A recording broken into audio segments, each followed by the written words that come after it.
Guys, তো কালকে রাত 11টা থেকে বৃষ্টি হয়েছিল, সারা রাত ধরে বৃষ্টি হয়েছে। তো সকালের প্রকৃতির অবস্থানটা দেখো কত সুন্দর লাগছে। গাছপালাগুলো যেন সবুজ হয়ে গেছে বৃষ্টির জল পেয়ে, আর রাস্তাটা তো ভেজা ভেজা লাগছে। তো হে গাইস, শুভ সকাল সবাইকে। তোমরা সবাই কেমন আছো? আশা করছি অনেক অনেক ভালো আছো। আর আমি সুপর্ণা, আমার ব্লগে তোমাদের সবাইকে স্বাগত জানাই।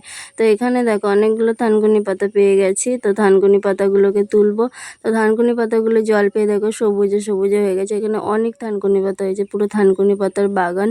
ঘাসের মধ্যে ঢেকে আছে, তার জন্য বোঝা যাচ্ছে না। তোমাদের যতটা সম্ভব দেখানোর চেষ্টা করেছি। আর এই থানকুনি পাতার অনেক উপকার লাগে, জানো তো, লিভার সমস্যা দূর করে। যাদের জন্ডিস হয় তারা যদি রস খায় তাহলে খিদে বাড়ে।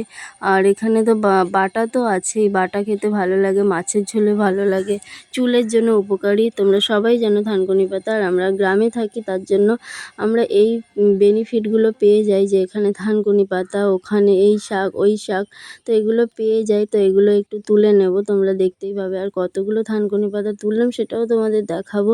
তো গাইস, তোমরা সবাই কেমন আছো আর কোথা থেকে দেখছো ভিডিওটা অবশ্যই আমাকে কমেন্টে জানিও। আর আমার পেজটাকে একটু ফলো করে দিও, তো এটাই বলবো।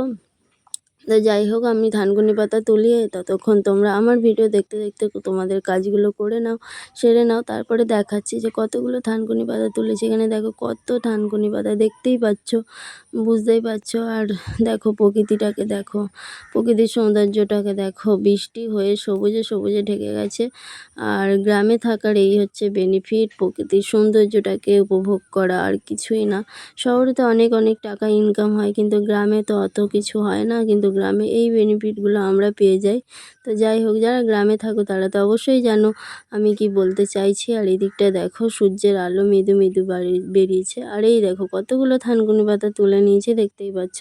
তো এগুলো একটা দারুণ রেসিপি করবো, আর যখন করবো তখন অবশ্যই দেখাবো। ততক্ষণ এই পর্যন্ত ভিডিওটা শেষ করলাম। টাটা বন্ধুরা, ভালো থেকো সবাই।